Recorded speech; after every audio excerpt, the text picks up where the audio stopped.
Channel 52-র কাছের মানুষ অনুষ্ঠানে আপনাদের সবাইকে স্বাগত জানাচ্ছি। আজ ৪ঠা জুলাই এবং সবাইকে ৪ঠা জুলাইয়ের শুভেচ্ছা। এই করোনা ক্রান্তিকালে আমাদের একটা সামাজিক দূরত্ব রাখতে হয়, কিন্তু তবু আমরা দূরে থাকছি না। সেটা বলা যায় কিছুটা প্রযুক্তির বদৌলতে এবং কিছুটা মনের টানে। এই জন্য আমাদের তো তাছাড়া তো ভৌগোলিক দূরত্ব আর মনের দূরত্বের একটা তফাৎ আছেই। আজকে মনে হচ্ছে যে আমরা সবাই যেন একটা ঘরে বসে আড্ডা দিচ্ছি, এবং অ্যাকচুয়ালি আড্ডাটাই আমাদের আজকের প্রধান উদ্দেশ্য। এবং যাকে নিয়ে আড্ডা, তাকে পরিচয় করিয়ে দিই। তিনি হচ্ছেন নিউ ইয়র্ক তথা উত্তর আমেরিকার অত্যন্ত সুপরিচিত একজন ব্যক্তিত্ব। তার বহুবিধ পরিচয় আছে। তিনি একজন সমাজ সেবিকা বা সমাজকর্মী, সমাজ সংস্কারক, সাংস্কৃতিক ব্যক্তিত্ব, সমাজনেত্রী, এবং বলা যায় তিনি একজন ইতিহাস রচয়িতা বটে। তাকে অনেকে বলেন পায়োনিয়ার, কেউ বলেন ট্রেন্ড সেটার। তিনি বাংলাদেশ সোসাইটি অফ নিউ ইয়র্কের প্রাক্তন সভাপতি এবং ফোবানার 2019 ফোবানার কনভেনর। তিনি হচ্ছেন নার্গিস আহমেদ। নার্গিস আহমেদ, আপনাকে ধন্যবাদ আজকে আমাদের সাথে যুক্ত হওয়ার জন্য। অনেক ধন্যবাদ। আসসালামু আলাইকুম সবাইকে। চ্যানেল 52 সকল সম্মানিত দর্শকবৃন্দ, আমার ভাই বোনরা যারা দেখছেন, সবাইকে অনেক ধন্যবাদ জানাচ্ছি, অনেক শুভেচ্ছা জানাচ্ছি। আজকে 4 জুলাইয়ের শুভেচ্ছা জানাচ্ছি। আর আমাদের সঙ্গে আড্ডায় আছেন অত্যন্ত সুপরিচিত একজন প্রথিত যশা সাংবাদিক নাজমুল হাসান। তার পরিচয় হচ্ছে পরিচয়, কারণ তিনি হচ্ছেন পরিচয় পত্রিকার সম্পাদক, প্রকাশক।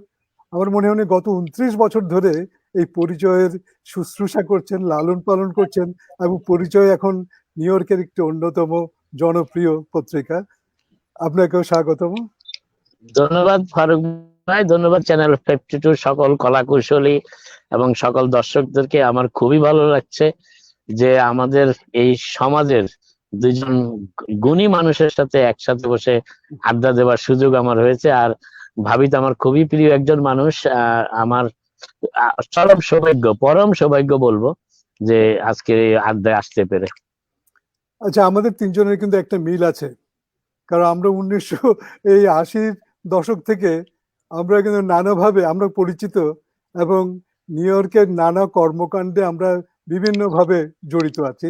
সেই জন্য আমরা যখন আড্ডা দেব, হয়তো কিছুটা স্মৃতি ভ্রংশ হতেও পারে, বয়স হয়েছে তো, সেই জন্য আপনারা ধরিয়ে দেবেন। অবশ্যই হতে পারে, হ্যাঁ। অনেক স্মৃতি তো আমাদের, তাই না? এই 80s থেকে শুরু করে এই পর্যন্ত বহু বছর আমরা প্রাচীন আমলের মানুষ, আসলে প্রাচীন প্রাগৈতিহাসিক। আচ্ছা, আমি নার্গিস আহমেদকে বলি, আপনাকে আমি যে প্রথমে বললাম যে আপনি একজন ইতিহাস রচয়িতা, ট্রেন্ড সেটার এবং পায়োনিয়ার, তার একটা কারণ আছে।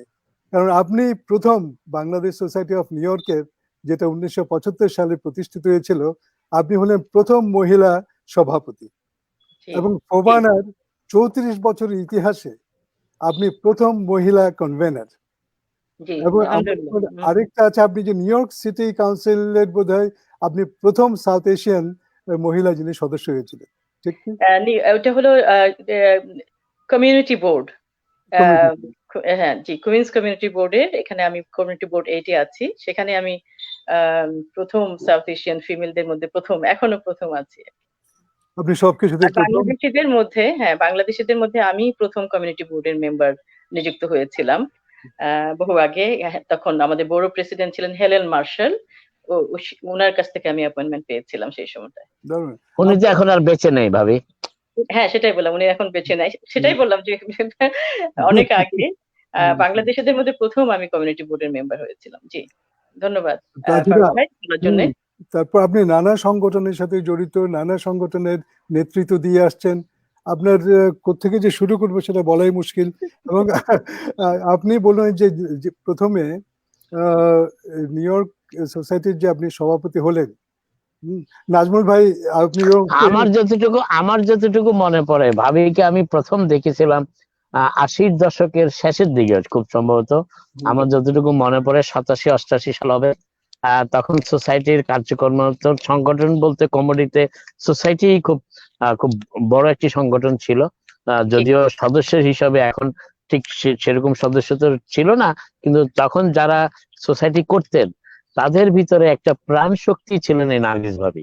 তার কারণটা আমি কারণটা ব্যাখ্যা করি। আমি যখন দেখতাম তার কারণটা হচ্ছে, তখন তো পুরুষদের চারিদিকে পুরুষ, আর তখন মহিলাদের কাজ ছিল গান গাওয়া আর ঘরে রান্না করা। মহিলারা যে এসে সংগঠনের কাজে সাংগঠনিক ভাবে জড়িত হবে, এটা তো অনেকের চিন্তা চেতনাতেই ছিল না, ধারণাতেই ছিল না।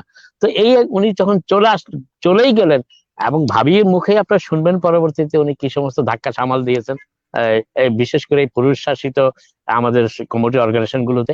তবে আমি যতটুকু ভাবিকে দেখেছি প্রথম দিন থেকে আর এখনো পর্যন্ত, আমার কাছে যেটা সবচেয়ে বেশি মনে হয় যে সাংগঠনিক ভাবে এমন একজন শক্তিশালী মানুষ, আমি শুধু ওনাকে মহিলা হিসাবে বিবেচনা করতে চাই না, উনি একজন মহিলা হিসেবে আমি দেখতে চাই না, আমি দেখতে চাই উনি অত্যন্ত সাংগঠনিক ভাবে অত্যন্ত শক্তিশালী, যেটা ইনার পাওয়ার। যারা সাংগঠনিক কাজ করে তাদের কিছু ইনার পাওয়ার লাগে, সেই ইনার পাওয়ারে অসম্ভব শক্তিশালী উনি একজন মানুষ। এবং এই যে গত ফোবানাটা আপনারা দেখলেন, যেটি লং আইল্যান্ডের নাসাউ কলেজে হয়েছিল, যদিও আমি স্বীকার করি ব্যক্তিগতভাবে যে আমি তখন ভাবিকে নিষেধ করেছিলাম যে এটা বড় ঝুঁকি হয়ে যাচ্ছে, কিন্তু তারপরে উনি সেই রিস্কটা নিয়েছেন এবং ওইখান থেকে কিন্তু মাথা উঁচু করে বেরিয়েছেন। কিন্তু অনেক আমরা দেখেছি মাথা উঁচু করে বেরিয়েছেন।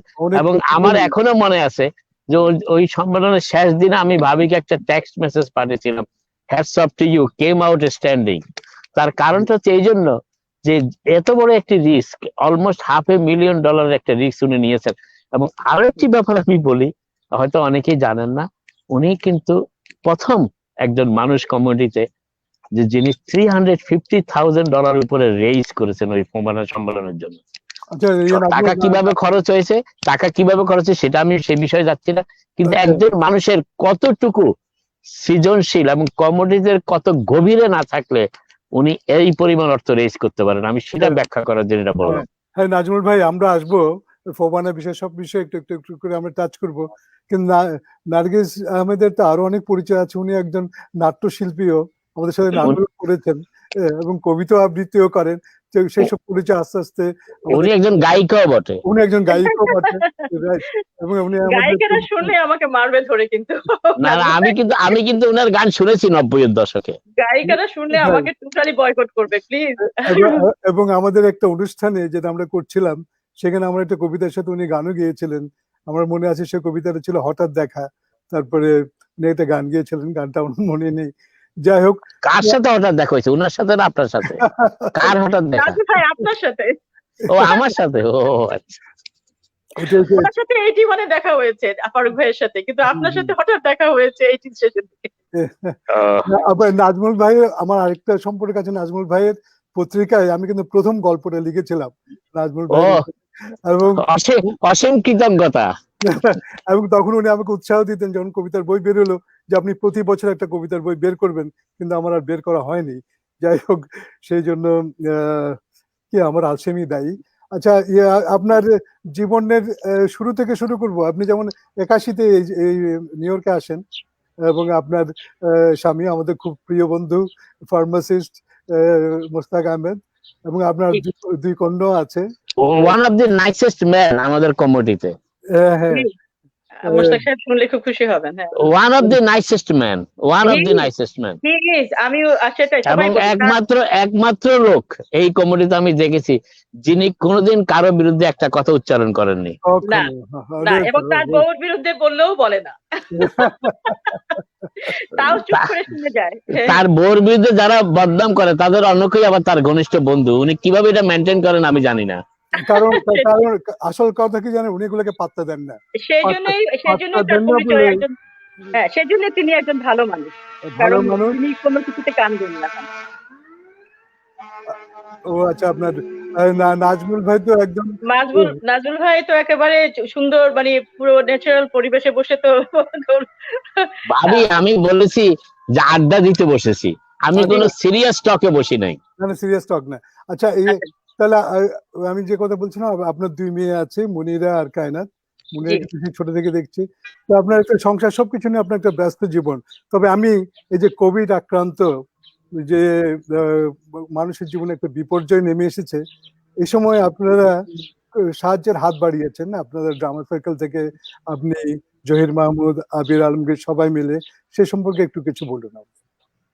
আসলে কোভিড-19 যেটা হয়েছে যে আমি একটা অর্গানাইজেশনে কাজ করি, নন প্রফিট অর্গানাইজেশন, যেটা আমাদের সিনিয়র সেন্টার, আমাদের বাংলাদেশিদের বলতে গেলে নিউ ইয়র্কের সবচেয়ে বৃহৎ সিনিয়র সেন্টারদের মধ্যে একটি অন্যতম হচ্ছে দেশি সিনিয়র সেন্টার, যেটা জামাইকা মুসলিম সেন্টারে অবস্থিত, এবং এটা ম্যানেজ করছে ইন্ডিয়া হোম।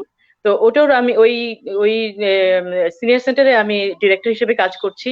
তো কোভিড এর শুরু হওয়ার সাথে সাথে আমরা আমাদের সিনিয়র সেন্টার বন্ধ রেখেছিলাম, এবং তখন ওনাদের জন্য খাবারের অ্যারেঞ্জমেন্ট করেছি আমরা, যে ওনারা যে সেন্টারে এসে যে খাওয়াটা খেতেন সেটা আমরা আমাদের রেস্টুরেন্ট হালাল ডাইনার, ওনারা রাজি হয়েছেন যে বাসায় বাসায় পৌঁছে দিবেন।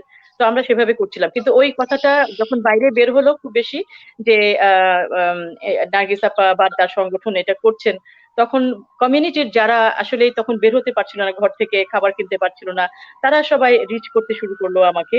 তখন আমি দেখলাম যে না, শুধু আমাদের সিনিয়র সেন্টার থেকে আমরা মাত্র 100 জনের খাবার বাসায় পৌঁছাচ্ছি, কিন্তু এই বিশাল জনসমুদ্র যারা ফোন করছেন আমাকে, তাদেরকে আমি কি করে সামাল দিব। তখন আমি রিচ করেছি বাইরের যে অর্গানাইজেশন গুলো আছে। আমার ছোট ভাই জহিরের বউ আদিবা, ও আরেকটি অর্গানাইজেশনে কাজ করে, সেও মানে তার ওখান থেকে কাজ করছিল, এবং আমরা দুইজনে এবং আরো কিছু অর্গানাইজেশন আছে, আমাদের ঝর্ণা আপার মেয়ে, ঝর্ণা চৌধুরীর মেয়ে প্রীতি, ও কাজ করছিল। আমরা সবাই মিলে তখন একত্রিত হয়ে কাজ করেছি। আসলে যে যখন যেখানে চেয়েছে, আমরা কাউকে বিমুখ করিনি, সবাইকেই আমরা চেষ্টা করেছি যেখান থেকে পারি আমাদের ড্রামা থেকে। দেন আমরা চিন্তা করলাম যে এটা এনাফ হচ্ছে না, আমাদের দরকার।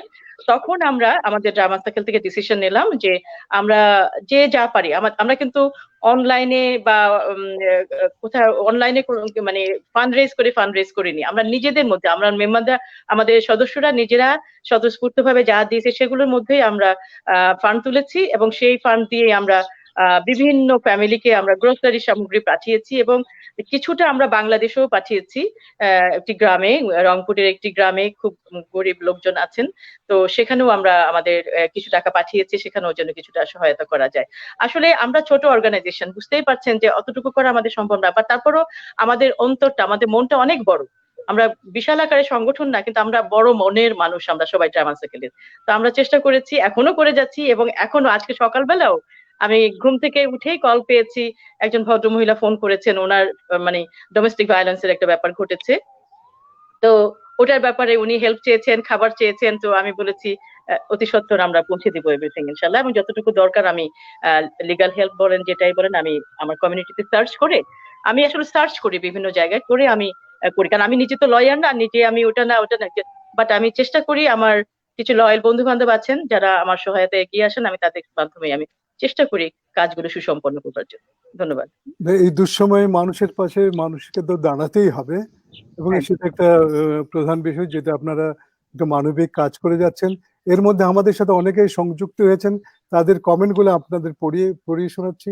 শারমিন মাহসিন বলছেন happy 4th of July, Tabassum Ahmed, Nargis looking great, Mustaq Ahmed as always Mustaaq Ahmed, I'm waiting now, Mohammed Mohsin, salam to all three of you, glad to see you all. ওয়ালাইকুম সালাম। মোহাম্মদ হাবিব বলছে তিনজনকে দারুণ লাগছে। আচ্ছা, thank you. Mustaq Ahmad, I wish you all the best. Mustaq Ahmad বলে যাচ্ছে সালাম everyone. Sharmin Mohsin, hello all. Sharmin Mohsin, enjoying the show. Nargis আপা, তাবাসসুম আহমেদ, ফারুক ভাই, মনে হয় না আপনাদের বয়স হয়েছে। হ্যাঁ, এটা একটা সিক্রেসি আছে। অনেক ধন্যবাদ। ওকে, থ্যাংক ইউ। এর একটা সিক্রেট তথ্য আছে, সেটা পরে আপনাকে কখনো জানাবো। জহির মাহমুদ বলছে সালাম, great to see you, see our three favourite, Rahima Karim, তবে গুড জব। আমি একটা বিষয় এখানে রেজ করতে চাচ্ছিলাম, সেটা হচ্ছে যে আর দুইটা পরে আমি এখনই দিচ্ছি আপনাকে। রহিমা করিম বলছেন Farooq good job, Tabassum Ahmed great, Nazmul ভাই, Khatemon Chowdhury watching from UK, Yasmin Zaman শুরু থেকে ভালো লাগছে। হ্যাঁ, বলুন নাজমুল। অনেক ধন্যবাদ সবাইকে। অনেক ধন্যবাদ। আমি যে কথাটা বলতে চাচ্ছিলাম যে ভাবির সাথে এই সাহায্য করার প্রক্রিয়াটা কিন্তু এই করোনা ভাইরাস দিয়ে শুরু হয়নি। বিষয়টা, এই সাহায্যের প্রক্রিয়াটা কিন্তু বহু দিনের পুরনো। এই সোসাইটি যখন বাংলাদেশে বন্যা হয়েছে, সংঘর্ষ হয়েছে, তখনও কিন্তু এই এই এই সাহায্যের ব্যাপারটা ছিল, এবং ভাবি সবগুলোতেই ইনভলভ ছিলেন, এবং এবং আর 9/11 হ্যাঁ সবগুলোতেই উনি ইনভলভ ছিলেন। এখন আমি একটা সংকটে পড়েছি। সংকটটা হচ্ছে যে এত অল্প সময়ের একটা অনুষ্ঠানে এমন একজন মানুষের নিয়ে কথা বলতে হবে যিনি কমিটির প্রতিটি ইটের সাথে পরিচিত, কমিটির প্রত্যেকটি জনপদের সাথে পরিচিত, কমিটির প্রত্যেকটি এলাকার সাথে পরিচিত। এবং আমার কিন্তু একটা বিরল অভিজ্ঞতা হয়েছে, এটা অনেকের সাথে আমি শেয়ার করি, এখনো করিনি, আজকে শেয়ার করছি। উনি যখন বাংলাদেশ সোসাইটির নির্বাচন করেন, তখন কিন্তু আমি উনার সাথে প্রায় প্রতিদিনই নির্বাচনী সভায় যেতাম, এবং প্রতিদিনে আমি দেখেছি সেই ব্রুকলিন বলেন, ওজন পার্ক বলেন, জ্যাকসন হাইট বলেন, অস্ট্রেলিয়া বলেন, আমি কিন্তু ওনার সাথে ছিলাম। এবং আমার একটা দারুণ অভিজ্ঞতা হয়েছে যে মানুষকে কাছে টানলে মানুষও যে কিভাবে কাছে টানে সেটা আমি দেখেছি কিন্তু। এবং ওনার সাথে নির্বাচনী প্রচারণায়, আমি জানি না ভাবির মনে আছে কিনা, আমি প্রতিটি পিকনিকে ওনার সাথে গিয়েছি। এবং আমি কেন গিয়েছিলাম, আমি নিজের ইচ্ছাতে গিয়েছিলাম। তার কারণ যে একজন মহিলা সোসাইটি নির্বাচন করছেন, যেখানে প্রতিটি বছর পুরুষরা সোফা সেটে বসে আগে ঠিক করতেন কে প্রেসিডেন্ট হবে, কে প্রেসিডেন্ট হবেন না, উনারা ঠিক করতেন আগে। পরবর্তী যখন নির্বাচন প্রক্রিয়া আসলো, মহিলাদের জন্য রাখা হতো নিচের পোস্টগুলি, সাংগঠনিক, সহসাধারণ কিংবা সদস্য, এগুলো। সভাপতি একজন দাঁড়িয়ে যাবেন কিংবা একজন সভাপতি হতে পারেন, এই বিষয়টি কখনো ছিল না। কিন্তু নার্গিস ভাবি নিজেকে, আমি জানি না কিভাবে এতটা প্রস্তুত করে ফেলেছিল। এবং আমার এখনো মনে আছে সেই দৃশ্যটি, যখন কুইন্স কলেজে, কুইন্স প্যালেসে উনাকে নির্বাচনের পর সভাপতি ডিক্লেয়ার করা হলো, তখনকার সেই মূর্তিটির কথা আমার মনে আছে, ঐতিহাসিক একটি মুহূর্ত, যে পুরুষ শাসিত বাংলাদেশ সোসাইটিতে একজন মহিলা ভোটের মাধ্যমে নির্বাচিত হয়েছে। এবং আমি আমি আমি তো ওনার জীবনের অনেক পর্বই দেখেছি, কোনটা দিয়ে শুরু করবো আর শেষ করবো বলতে পারছি না। কিন্তু একটা কথা বলি, সেটা হচ্ছে আমাকে প্রথম উনি স্ট্রাইক করেছিলেন কোন কথাটা দিয়ে, সেটা একটু বলি আজকে। সেটা বললে আজকে আমাদের কমিটির সেই সময়কার ছবি এবং বর্তমানের ছবি আমরা একটা পাশাপাশি রাখতে পারবো। একদিন আমার মনে হয় 90-এর দশকের শেষ দিকে হবে, খুব সম্ভবত 92-93 হবে, কিংবা তারও আগে হতে পারে, আমার ঠিক মনে নাই। একদিন হঠাৎ করে এক আলোচনার সময় ভাবি বললেন, দেখেন আমি নাটক করে বলে আমার বোনটার বিয়ে হচ্ছে না। কথাটা আমাকে খুব স্ট্রাইক করলো। কেন বোনের বিয়ে হবে না? উনি নাটক করবেন, তার সাথে বোনের বিয়ের কি সম্পর্ক? দেখেন, আমরা প্রবাসে এসেছি, সবাই কিন্তু সেই জমানায় যারা এসেছি সবাই লেখাপড়া করে এসেছি, ভিসা ইন্টারভিউ দিয়ে এসেছি, তাদের ভিতরে এত কনজারভেটিভ মানসিকতা কেন থাকবে? আমাকে খুব স্ট্রাইক করলো। তো আমি ভাবিকে বললাম, ভাবি আমি আপনার ইন্টারভিউ করবো, আমি জানতে চাই, বিষয়টা জানাতে চাই। ভাবি প্রথমে উনি রাজি হচ্ছিলেন না, এই বিষয়টা কি। আবার ভাবির, আপনারা যারা ভাবির সাথে মিশেন তারা একটা জিনিস হয়তো খেয়াল করছেন, ভাবি কখনো কোনো কিছু বলে ফেলে আবার চিৎকার, ঠিক বললাম কিনা, আরে কোনো বিপদ হয়ে যায় কিনা, ওনার ভিতরে সবসময় একটা সংশয় কিন্তু কাজ করে। কিন্তু আবার আরেকটা জিনিস আছে ওনার পাওয়ার, সেটা হচ্ছে উনি যেটা বলার ওইটা কিন্তু বলে ফেলেন, এবং ওইটা খুব বুলেটের মতো বলেন।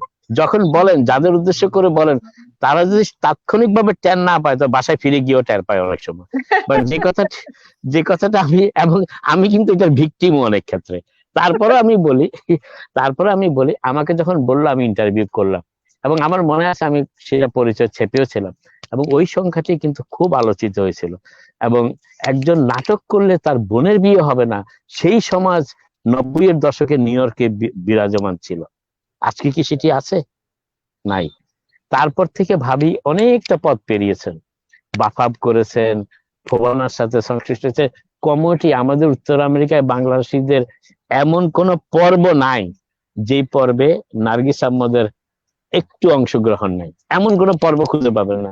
সেটা সংস্কৃতির অঙ্গন বলেন, মিডিয়া বলেন, ফোবানা বলেন, তারপরে সোসাইটি বলেন, আমি কয়টা নাম বলবো, হ্যাঁ, আমার এই মুহূর্তে মনে আছে না, প্রতিটি কাজে আমি উনাকে দেখেছি। শেষ পর্যন্ত আমাদের এই যে অ্যাডাল্ট কেয়ারে যেটা উনি আসলেন, এটাও কিন্তু সেবার মানসিকতাতে। এই যে উনার বাবার বয়সের, জ্যাঠার বয়সের, চাচার বয়সের লোকদের সেবা করার মানসিকতা, নিউ ইয়র্কে বেড়ে ওঠা একজন মানুষের মনে আপনি কয়জন বাংলাদেশিকে খুঁজে পাবেন এই কাজটা করছে? আমার মনে হয় একজনও পাবেন। নাজমুল ভাই কথার মধ্যে একটু বলি, বোনের বিয়ে হচ্ছিল না তা না, মানে বোনের বিয়ে, আমার বোন অত্যন্ত সুন্দরী, অনিন্দ্য সুন্দরী, বিয়ে তো হবেই, কিন্তু ব্যাপারটা হচ্ছে যে ওই বিয়ের প্রপোজালে ওই প্রসঙ্গটা চলে আসে যে তার বোন নাটক করে। হ্যাঁ, আমি সেটাই বলার চেষ্টা করছি, প্রসঙ্গটা চলে আসে যে নাটক করে, দ্যাট মিনস একটু একটু হলেও ডিগ্রেডেড করা হচ্ছে আর কি সেই সময়টা। এখনো আপনি এখনো যদি আমার মেয়েদের যদি এখন বিয়ে করতে চায় তাদেরকে একই কথা বলবো, তার মা তো নাটক করতো, তার মা তো সোশ্যাল ওয়ার্ক করে, তার মা তো বাইরে যায়, এগুলো হবে। আমাদের কমিউনিটি আপনি মনে করেন না যে খুব একেবারে উদার হয়েছে, উদার মনে হয়েছে না, ওই লোকগুলো, ওই সেই তখনকার লোকগুলো এখনো বিরাজমান এই কমিউনিটিতে। অনেকে মরে গেছে, অনেকে এখন আর নাই, অনেকে মরে গেছে। কথাটা আমাকে বলেছিলেন সোসাইটির, যেটা আপনার সাথে আমার প্রথম কথা হয়েছিল সোসাইটির 92 তে মনে হয়, 92 তে খুব সম্ভবত, আমরা তখন ইলেকশন করছিলাম, তখন আমি বলেছিলাম অর্গানাইজিং সেক্রেটারি পদে আমি দাঁড়াবো, আমি যে প্যানেল থেকে দাঁড়াবো আমি বলেছিলাম যে আমি অর্গানাইজিং সেক্রেটারি পদে দাঁড়াতে চাই। তখন আমাকে বলা হয়েছিল এটা তো পুরুষের পদ, আপনি পুরুষের পদে কেন? আমি সেটাই উল্লেখ করতে চাইলাম। হ্যাঁ, তো আমি তখন বলেছি যে যদি কনস্টিটিউশন লেখা থাকে, কনস্টিটিউশনে কোথাও যদি দেখাতে পারেন এটা পুরুষের পদ, তাহলে অবশ্যই আমি করবো না। হ্যাঁ, যদি, কারণ আমি তো জানি কনস্টিটিউশন কোথায় লেখা নাই কোনো, মানে এটা হতেই পারে না, মানে তো তখন স্বাভাবিক দেখাতে পারেনি এবং আমি কন্টেস্ট করেছি, এবং এটাই হলো রেগুলেশনটা হচ্ছে ওই সময় যে মহিলারা তার আগেই ওই মেম্বার থাকতো, মেম্বারের রেখে দিত, মানে অলংকার স্বরূপ রাখা হতো। তখন একমাত্র যে আমি ওইটা ভেঙে আমি অর্গানাইজিং সেক্রেটারি, যেটা কখনো চিন্তাও করে নাই কেউ যে এটা মেয়েরা এই পদে কাজ করবে। তো আমি আপনার কাছে এটাও শুনতে হয়েছিল উনি প্রেগন্যান্ট, উনি কিভাবে দায়িত্ব পালন করবেন, যতটুকু আমার মনে পড়ে। না বলেছিল যে আপনি যখন আমাকে বসানোই গেল না, আমি বলেছি না আমি কন্টেস্ট করবোই, যেই আমার সাথে কন্টেস্ট করুক না করে আমি কন্টেস্ট করবো। তখন বলা হচ্ছে আচ্ছা ঠিক আছে, আপনি মেক শিওর করবেন এই 2 বছর কিন্তু আপনি প্রেগন্যান্ট হতে পারবেন না, তাহলে প্রেগন্যান্ট হলে আপনি আর কাজ করতে পারবেন না। এটাই আপনি কিন্তু নানা প্রতিকূলতার মধ্যে অনেক, এই দুটো কমেন্ট নিয়ে বুঝতে পারছেন যে আমি কিসের উপর দিয়ে আমি আজকে এই অবস্থায় আসছি। কিন্তু সর্বশেষ যেটা ভাবি আমি একটু বলি, সর্বশেষ যেটা চরমে উঠেছিল সেটা হচ্ছিল এই ফোবানা করার সময়। জি, এবং এই ফোবানার সময় আমরা ফোবানা নিয়ে একটা আলাদাভাবে আলোচনা করবো একটু পরে। হ্যাঁ, তো এখন আর একটু কথা শুনি, কারণ হ্যাঁ আপনি যে প্রতিকূলতার মধ্যে নিজের একটা আসন আপনি প্রতিষ্ঠা করেছেন, সেই সঙ্গে আপনি একদম পথিকৃৎ, অন্যান্য মহিলারা, এখন প্রচুর মহিলারা যুক্ত হয়েছে, কিন্তু আপনার আরেকটা জিনিস যেটা আমাদের সবাইকে মুগ্ধ করেছে সেটা হচ্ছে আপনি শুধু আমাদের লোকাল কমিউনিটিতে না, আপনি মেইন স্ট্রিমও যুক্ত হয়েছেন, সে ব্যাপারে কিছু বলুন। আমি মেইন স্ট্রিম যুক্ত হয়েছে ঠিক, ওটা আমি অত ব্যাপক হারে কিছু বলতে চাই না, কারণ আজকাল সবাই মেইন স্ট্রিম করে আমাদের বাংলাদেশিরা। বাট এটা বলবো যে BAPAF, Bangladeshi American Public Affairs Front, এটা পুরো নাম। এই বাপাফটাই বাংলাদেশিদের প্রথম একটি অর্গানাইজেশন যেটি বাংলাদেশিদেরকে মূল ধারার সাথে সম্পৃক্ত করেছিল। এবং বাপাফের যে কর্মকর্তারা ছিলেন তারা কেউই কিন্তু নিজেদের জন্য কখনো কিছু করেননি, তারা কমিউনিটিকে এগিয়ে দিয়েছেন, কমিউনিটির লোকদেরকে এগিয়ে দিয়েছেন, বাংলাদেশের কোনো ক্রাইসিসে কাজ করেছেন, লবিং করেছেন। এখানে বাপাফের কাজই ছিল এই কাজগুলো করা। কিন্তু বর্তমানে তো সবাই মেইন স্ট্রিম করে, সবাই বলে মেইন স্ট্রিম লিডার, কিন্তু জানি না কখন কোথায় গিয়ে পৌঁছাবে। আমি সবারই আমি শুভকামনা করছি। আমি আমাকে মেইন স্ট্রিম লিডার হিসেবে গণ্য করি না, বলতেও চাই না, কারণ আমি কাজ করেছি আমার কমিউনিটি থেকেই আমার কমিউনিটিকে মেইন স্ট্রিমের দিকে এগিয়ে দেওয়ার জন্য। আমি নিজে কিন্তু লিডার না, আমি এগিয়ে দিতে চেয়েছি আমার দেশকে, আমার কমিউনিটিকে, আমার দেশের ভাই বোনদেরকে। আপনি Asian American Democratic Association of কুইন্সে co chairman of the voter registration committee তো। জি সেটা, হ্যাঁ জি ওটা ছিলাম আমি। তখন অনেকগুলোর সাথে, এশিয়ান প্যাসিফিক আইল্যান্ডের সাথেও কাজ করেছি।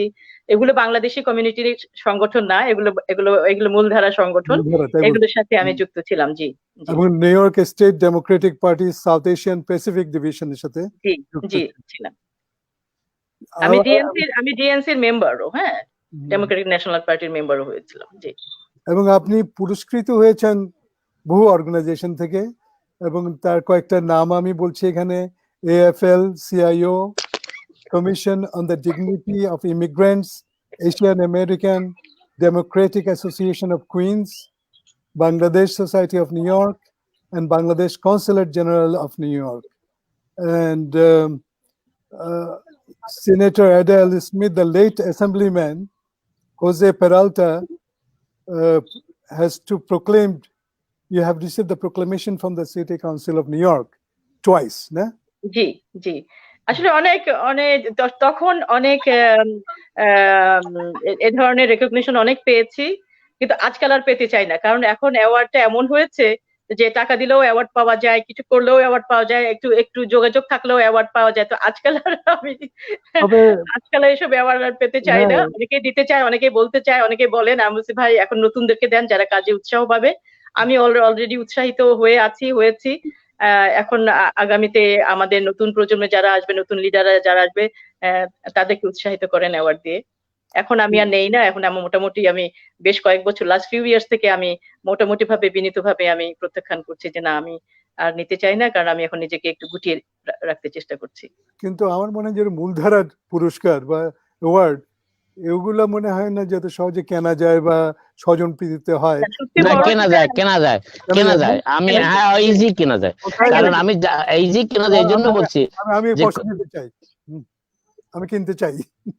হ্যাঁ, আপনাকে কানেকশন পেতে হবে, এবং এই কানেকশনের একটা রাস্তা হলো যারা কংগ্রেসম্যানদের ফান্ড রেজিং করে তাদের কাছে আপনার কানেকশন করতে হবে।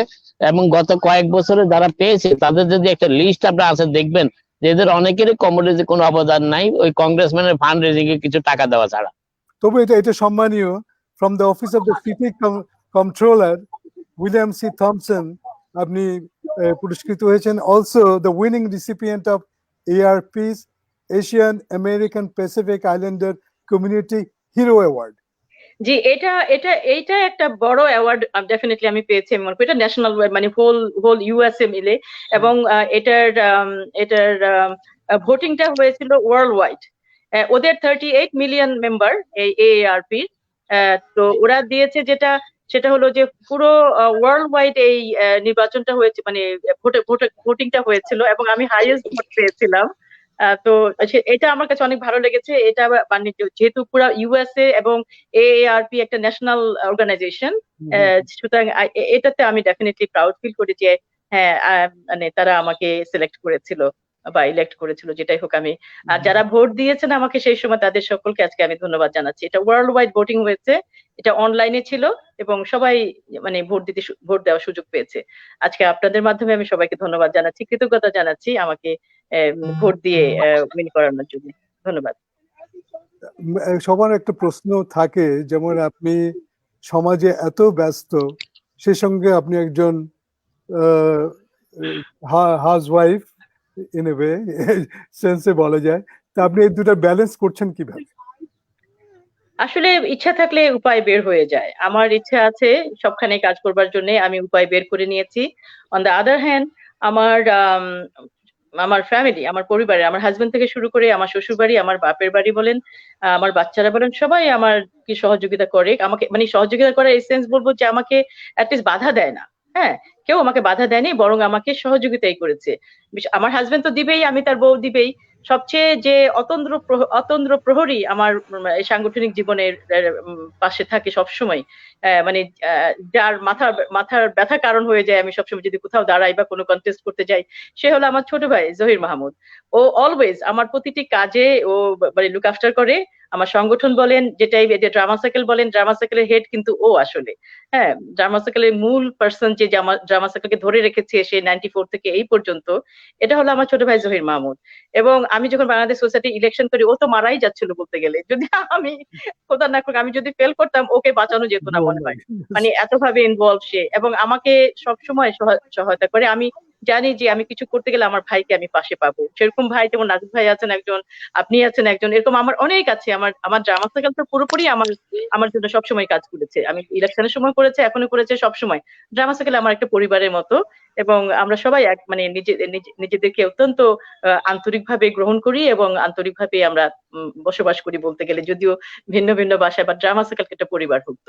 তো আমি সেই জন্য মানে বলি যে আমি অত্যন্ত মানে কি বলবো, একজন ব্লেসড পার্সন যে আমি এতগুলো মানুষ পাচ্ছি। আমার হাজবেন্ড তো পাচ্ছি, অন টপ অফ দ্য আমার ছোট ভাইটা দিন রাত 24 ঘন্টা আমার চিন্তায় ব্যস্ত থাকে সে, যে আপার কি হলো, আপা ঠিক আছে কিনা, আপার কমিউনিটি কোথায় যাচ্ছে, কি করছে। আর এই তো মোটামুটি এই এত বড় একটা কনভেনশন করা হলো, হি ইজ দ্য ওয়ান যে মানে ওভারসি করেছে হোল থিং। জি। আচ্ছা, আমি আরো কয়েকটা কমেন্ট পড়ছি। জাহির মাহমুদ লিখেছেন, ফারুক ভাই looking and doing good. Thank you Zahir. Tabassum Ahmed বলেছে, ইয়েস নার্গিস খুব ভালো গান করেন। আপনার এটা গান একটু শুনতেই হবে। নাহিদ চৌধুরী মামুন বলছে, গ্রেট শো। শামীম মামুন লিখেছে, ইয়েস নার্গিস আপা, আপনি অনেক ভালো গান করেন, প্লিজ আজকে একটা গান শোনান প্লিজ। Thank you. গলা সাদা দরকার ছিল তাহলে আগে থেকে। ইরশাদ আহমদ আমার ভাগ্নি, ও লিখেছে, ওয়াচিং ফ্রম টরন্টো। বাহ, চলো ভাই, অনেক ধন্যবাদ, অনেক ধন্যবাদ। শিপু খন্দকার লিখেছে, watching from Orlando, it's a nice show, thanks.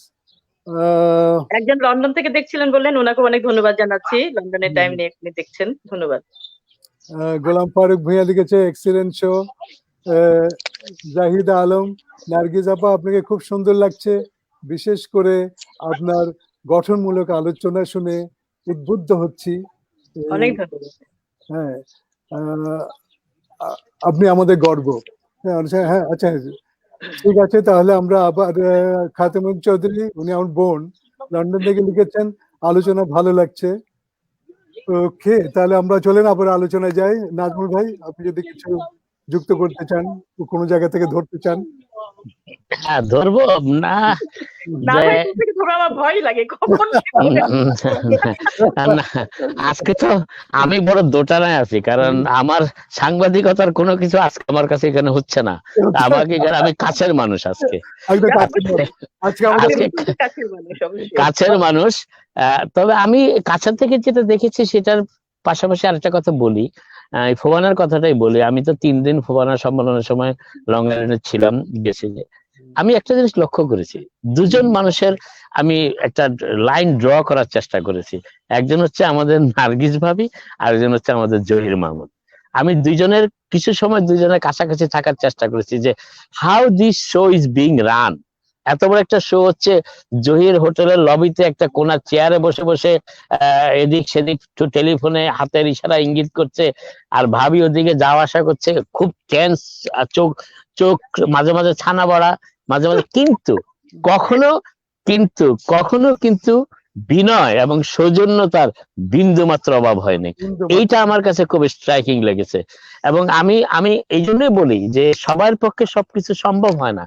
মানুষ যখন ট্রিমেন্ডাস স্ট্রেসে থাকে, তখন তার পক্ষে বিনয় সৌজন্য অনেক সময় সহজাত ভাবে আসে না। কিন্তু আমি এই দুইজন মানুষের ভিতরে বিনয় এবং সৌজন্য দেখেছি। আরেকটা কথা বলতে চাই, এইটা একটু আগে ভাবি যেটা বললো, যে ড্রামা সার্কেল পরিবারের একটা ক্লাস, এই যে ওদের যে একতাবদ্ধ থাকা, একসাথে ফাইট করা, একসাথে এগিয়ে যাওয়া, এবং সেটা কিন্তু এবার স্পষ্ট করে আমরা দেখেছি এই ফোবানা সম্মেলনের সময়। এই দেখেন, আমি তো একেবারে ফোবানার জন্মলগ্ন থেকেই ফোবানাকে প্রত্যক্ষ করছি সাংবাদিক হিসাবে, এবং এক সময় 2000 সালে এটার ভিতরের দিকটা কিভাবে কাজ করে, কিভাবে এটা চলে, কিভাবে সাংগঠনিক ভাবে সবকিছু নির্ধারণ করা হয়, আমি এর সাথে ইনভলভ ছিলাম একটি সম্মেলনের জন্য। এবং আমি দেখেছি এটা কত বড় স্ট্রেসফুল কাজ একটি। আপনি যখন করতে যাবেন, আমি এখনো বুঝি না, বুঝে পাই না মানুষ ফোবানা সম্মেলনটা কেন করে, কি তারা পায়, আমি এখনো বুঝি না। যারা আয়োজন করে আমার মাথায় ঢুকে না। এই যে ভাবি 3 লক্ষ, 3.5 লক্ষ, 4 লক্ষ ডলার তুললেন, কি হলো? এখন সমালোচনা। উনি যে একটা কাজ করলেন ভালো, সেটার চাইতে সমালোচনা বেশি। উনি এটা করেন নাই, আমরা খাওয়া পাই নাই, আমরা থাকতে পারি নাই, আমরা সময় পাই নাই, আমরা টাইম স্লট পাই নাই, সবকিছু একেবারে বিশাল ব্যাপার স্যাপার। কিন্তু এই যে ফোবানাটা এই অবস্থায় কেন আসলো, এই ভাবিকে আমি দেখেছি ফোবানার একেবারে সেই কবে হবে ভাবি, 94, 93 কিংবা তারও আগে হয়তোবা, যখন নিউ ইয়র্কে 3rd সম্মেলন হলো বোধহয়, সেই থমাস এডিসন স্কুলে বোধহয়, হলো হ্যাঁ 88 বা 91 আমি তখন থেকে আমি দেখছি আপনাকে সেখানে সেই সম্মেলনের সাথে আছে। কেন, হোয়াই দিস, এই এসে এতটা স্ট্রেস নিতে হলো কেন? কারণটা কি? আসলে মূলত হচ্ছে যে ফোবানাটা একটা মিলন মেলা, হ্যাঁ, মিলনের জন্য। কারণ তখন তো ওনারা চিন্তা, 1987-এর কথা বলছি, যখন এত বাংলাদেশে এখানে ছিল না, স্বাভাবিকভাবেই ছড়িয়ে ছিটিয়ে বিভিন্ন বাংলাদেশিরা বিভিন্ন স্টেটে ছিল, এবং ওনারা তখন কিন্তু ওয়ার্ল্ড ব্যাংকের অডিটোরিয়ামে অনুষ্ঠানটা হয়েছিল প্রথমটা, ওয়াশিংটনে, হ্যাঁ। ওয়াশিংটন। জি। ওয়াশিংটন। তো ওনার হ্যাঁ। ওয়াশিংটন থেকে আসলে মূলত এই ফোবানার জন্ম শুরু হয়েছে, কারণ ওখানে বঙ্গ সম্মেলন করতো ইন্ডিয়ান মানে কলকাতার বাংলাদেশিরা, এবং বাংলাদেশিরা তখন ভাবলেন যে আমরাও তাহলে ওরকম একটা কিছু করি। ওই ওই চিন্তা থেকেই ওনারা এটা করেছেন যে অ্যাটলিস্ট বিভিন্ন বাংলাদেশিরা যেখানে ছড়িয়ে ছিটিয়ে আছেন বিভিন্ন জায়গায় বিভিন্ন স্টেটে, তাদেরকে একত্রিত, বছরে একবার একত্রিত হওয়ার, এটাই মূলত মিলন মেলার জন্য এটা করা হয়েছে। এবং সেই উদ্দেশ্যেই কিন্তু এই ফোবানা এখনো সেই উদ্দেশ্য নিয়েই আছে। এখন কেউ যদি এটার মধ্যে ব্যত্যয় ঘটান, এটা তাদের ব্যাপার। এটা আপনি ওপেন হার্ট নিয়ে আসতে হবে, ওপেন মাইন্ড নিয়ে আসতে হবে যে আমি এখানে মিলন মেলায় আসছি।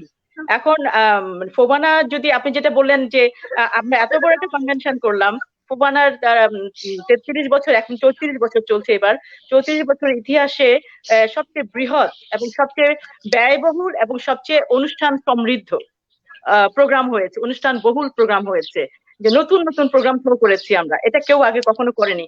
কিন্তু এটা বলার এটা মানে না যে আমরা একা ক্রেডিট নিচ্ছি, ক্রেডিটটা পুরো ফোবানারকে দিচ্ছি আমরা। এই পুরো ফোবানা কিন্তু এটা ক্রেডিট যে এই ফোবানা এটা করতে পেরেছে। আমরা কিন্তু ফোবানার জন্য করেছি কাজটা, আমরা ড্রামা সার্কেল। কিন্তু ওখানে এসে যে বলেন ভাত পায় নাই, কি খাওয়া পায় নাই, না এরকম কথা আমরা শুনিনি, আমি জানি না আপনি শুনেছেন কিনা। খাওয়া পায় না সেটা শুনিনি, বাট সময় কম ছিল ডেফিনেটলি। কারণ আমরা যে সময় নিয়েছিলাম প্রথমে, ওই সময় থেকে আমাদেরকে অনেক কাট ডাউন করতে হয়েছিল। কারণ লাস্টে এসে দেখা গেল যে নাসার কলিসিয়াম অনেক প্রাইস হাইক করেছে, যেখানে আমরা মানে আমাদের সামর্থ্য ছিল না যে এত ঘন্টা নিয়ে এত টাকা দেই। তারপরে আমরা আমাদের ঘন্টা কাট ডাউন করেছি, সময়টা কাট ডাউন করেছি। সময়টা কাট ডাউন করতে গিয়ে আমাদের যেটা হয়েছে, ভাবি যে বিষয়টা আমাদের কাছে এসেছে, যে বিষয়টা বেশি করে এসেছে, যে ফোবানা অনেকেই আফসোস করেছে, খেদ দিয়েছে যে নিউ ইয়র্কে যদি এই যে ফোবানার নামে আরেকটি হয়েছে, ফোবানা আরেকটি সম্মেলন হয়েছে, যেটাই আপনার যেভাবেই বলুন একই ধারা থেকেই তো এসেছিল সেটাই। কিন্তু কেন আমরা এই ফোবানাটাকে ঐক্যবদ্ধ করতে পারছি না? ওয়াই? সমস্যাটা কি? ঐক্যবদ্ধ যদি কেন করতে পারছি না, সেটা অবশ্য আমার একার উত্তর পেলে হবে না, আপনার অন্যখানেও শুনতে হবে হয়তোবা। কিন্তু আমি একটা কথা বলবো, 2013-তে যখন ঐক্যবদ্ধ আবার হলো, এবং সেটি ইয়েতে মানে 2 বছর মানে 2013-তেই হয়েছিল, হিউস্টনে হয়েছিল ওই মিটিংটা। ওই মিটিং এ যারা যারা দুই পক্ষ থেকেই কিন্তু মিলিত হয়েছে, দুই পক্ষ থেকে মিলিত হয়ে সেখানে তারা এক ফোবানা করেছে এবং তাদের ট্রেডমার্ক করা হয়েছে, এবং সেই ট্রেডমার্ক অনুযায়ী, এবং 2013-র পর ওই সময় আমরা মানে আমরা আমাদেরকে সম্পৃক্ত করেছি। আমরা ড্রামা সার্কেল 2004-এর পরে 2004-এই আমার যে অন্য পক্ষ, আমি একটা দুইটা পক্ষ বলি, একটা হলো নিউ জার্সি পক্ষ, যেখানে ভাগাভাগি হয়েছিল আসলে। একটা হলো নিউ জার্সি পক্ষ, আরেকটা হলো নিউ ইয়র্ক পক্ষ। নিউ ইয়র্ক পক্ষে আমি ছিলাম, আমাদের ড্রামা সার্কেল ছিল সে 1994 থেকে শুরু করে 2004 পর্যন্ত আমরা ছিলাম মেম্বার। এবং আবার নিউ জার্সি পক্ষ, যেটা এখন আমি সম্পৃক্ত হয়েছি, যারা 2013-তে আবার মিলন ঘটিয়েছেন দুই পক্ষের। কিন্তু কিছু কিছু সংগঠন যায়নি, বিকজ তারা কখনোই মিলন চায় না, আসলে তারা সম্পৃক্ত হতে চায় না। সুতরাং তারা যায়নি বলে যে আমি যাব না বা আমার সংগঠন যাবে না, তা তো হতে পারে না। আমরা যখন দেখেছি কিছু আবার দুই পক্ষের মিলন ঘটাতে যাচ্ছে, ঘটেছে, এবং তারা একটা ট্রেডমার্ক করেছে, এই ইউএস ফেডারেল একটা ট্রেডমার্ক হয়েছে, আমরা মনে করেছি হ্যাঁ, we should work together for the betterment of our community. তো সেটা যদি অন্যরা না বুঝে, আপনি আমি মারামারি কাটাকাটি করে বুঝাতে পারবেন না। তবে এখন তাদের বুঝার সময় হয়ে এসছে মনে হয়। কারণ এখন তারা নিতান্তই, আমি মনে করি নিউ ইয়র্ক পক্ষ, যেই পক্ষে আমি ছিলাম, এবং আমাকে বলা হয় মাঝে মাঝে, উনি তো আমাদের পক্ষে ছিলেন, উনি ওখানে চলে গেলেন কেন? আমি কিন্তু 2004-এর পরে থেকে কিন্তু এই নিউ ইয়র্ক পক্ষের সাথে ছিলাম না। আমি কিন্তু সবসময় বাইরে রেখেছি নিজেকে কমিউনিটিতে, এই দুইটা সম্মেলনের মধ্যে, দুইটা কনভেনশনের মধ্যে মিলন ঘটানোর জন্য, ঐক্য ঘটানোর জন্য আমি সবসময় বলেছি যে আমি বাইরে থেকে এই কাজটা করি। এবং আমি কয়েকবার উদ্যোগও নিয়েছি। বাংলাদেশ সোসাইটিতে যখন ছিলাম 2007 এবং 2008, ওই 2 বছরেই আমরা সোসাইটির পক্ষ থেকে আমরা মিলন করার চেষ্টা করেছি। আমাদের এই পক্ষ, এই নিউ ইয়র্ক পক্ষ কখনো এটা হতে দেয়নি। এবং ওই পক্ষ, নিউ জার্সি পক্ষের বেশ কিছু সংগঠন আমাদের এখানে চলে আসছিলেন যে আমাদের সাথে ওনারা যোগ দিবেন, ওনারা ওখানে থাকবেন, হয়তো কোনো রকমের ওনাদের বিভ্রান্তি সৃষ্টি হয়েছিল হয়তোবা, বাট বেশ অনেকগুলো সংগঠন কিন্তু চলে এসেছিল এখানে। তখনও যদি আমাদের নিউ ইয়র্ক পক্ষ এদের সাথে বসতো, ওনারা কিন্তু ফ্লাই করে নিউ ইয়র্কে আসছেন মিটিং করার জন্য, অথচ ওনাদের সাথে বসেনি পর্যন্ত মিটিং করার জন্য। কত বড় একটা মানে অপদস্থ ব্যাপার, বুঝতে পারছেন? এটা ছিল 2010-এ মনে হয় খুব সম্ভবত। তখন আমি দেখলাম যে that was the last time, মানে বাংলাদেশ সোসাইটি থেকে 2বার, আর 2009 থেকে 10 শুরু করে ডক্টর শাহজাহান মাহমুদ যখন ছিলেন এটা চেয়ারম্যান নিউ ইয়র্ক পক্ষের, আর মীর চৌধুরী ছিলেন ওই পক্ষের চেয়ারম্যান। দুইজনের সাথে কথা বলে টলে এই ফাইনাল এই মিটিংটা আমি করেছিলাম যে ঠিক আছে, কিছু লোক যখন চলে এসছে, bring them in, and then আমরা আরো একটু শক্তিশালী হয়ে আমরা তখন ওনাদের বাকি যারা রয়ে গেছে তাদের সাথে কথা বলবো, বা বাকি যারা রয়েছে তারা হয়তো আলটিমেটলি এমনি নিভে যাবে একদিন। কিন্তু আমাদের নিউ ইয়র্ক পক্ষের আমাদের লিডাররা মনে করেছেন জানি না, মনে করেছেন নার্গিস আহমেদ কেমন করে ঐক্য করে ফেলছে এত সহজে, কেমন করে হয় এতগুলো সংগঠন চলে আসবে সামহাউ। ওনাদেরকে মিটিং এর মানে আমরা নিচে মিটিং করেছি, ওনারা আমাদের বিভিন্ন স্টেট থেকে আসা বিভিন্ন সংগঠনের লিডাররা উপরে বসেছিলেন রেস্টুরেন্টের, ওনাদের সাথে কথা পর্যন্ত বলেনি, মানে বসা মানে মিটিং এ বসা দূরে থাক। তখন 2010-এ তখন আমি ডিসিশন নিয়েছি যে না, এদের সাথে আমি আর কাজ করতে পারবো না, আমার পক্ষে সম্ভব না, আমি ঐক্য করার জন্য বাইরে ছিলাম, এখন আমি এনাদের কোনো কাজেই আর থাকতে পারবো না, কারণ ওনারা যখন আসলে ঐক্য চায় না তাহলে আমি আর অনৈক্যের সাথে থাকবো না। হ্যাঁ, অনৈক্যের সাথে আমি থাকবো না, ফোবানা যখন এক হচ্ছে না। 2013-তে যখন আবার ঐক্য ডাকা হলো এবং অনেক সংগঠন এই নিউ ইয়র্ক পক্ষের অনেক সংগঠন মিলিত হয়েছে গিয়ে হিউস্টনে, এবং তারা এখন একসাথে কাজ করছে, তখন আমাদের ড্রামা সার্কেলও আমরা একসাথে কাজ করেছি। তবে নিউ ইয়র্ক পক্ষের এরা এখন অত্যন্ত দুর্বল। আপনি জানেন, আপনি নিজেই গত 2019-এ আপনি আই থিঙ্ক মন্ট্রিয়ালে বা টরন্টোতে সম্মেলন হয়েছিল, আপনি জানেন 18-এ সম্মেলন হয়েছিল, সেখানে আপনি জানেন যে তারা একজন মানুষ খুঁজে পায় না কনভেনার বানাবে, যার জন্য একজন দর্শক ওখানে গিয়েছিলেন তার বউকে গান গাওয়াবে বলে, দর্শক হিসেবে গিয়েছেন, তাকে তারা কনভেনার বানিয়েছেন, মানে টানা হিচড়ে করে, যে উনি কোনোদিন ফোবানার ধারার সাথেই ছিলেন না। ফোবানার ধারার সাথে না থাকা ভদ্রলোক কখনো ফোবানার কনভেনার হতে পারে না, বাট এনিও ওনারা কনভেনার বানিয়েছেন। তাদের বুঝেন তাদের কত চরম অবস্থা যে তারা একজন বাইরের মানুষকে নিয়ে এসে, দর্শককে নিয়ে এসে ওনারা কনভেনার বানিয়েছেন, first thing. And then second thing, তারা যেটা করলেন যে নতুন করে তারা আবার একটা অর্গানাইজেশন করেছেন, নতুন করে নিউ ইয়র্কে এসে নতুন ফোবানা করেছেন, ফোবানার লোগো চেঞ্জ করে দিয়েছেন। তাহলে আমি বলবো এনারা নতুন ফোবানা, আর আমরা যারা এখন একত্রিত আছি আমরা হলাম পুরনো ফোবানা, অরিজিনাল ফোবানা। কারণ এনারা নতুন ফোবানা, নতুন আপনারা নিজেরা জানেন, সাংবাদিকরা আপনারা প্রেস কনফারেন্সে ছিলেন তাদের, যে তারা বলেছে আমরা নতুন করে একটা অর্গানাইজেশন করেছি, নতুন করে আমাদের ফোবানার লোগো চেঞ্জ করে দিয়ে আমরা নতুন ফোবানার লোগো করেছি।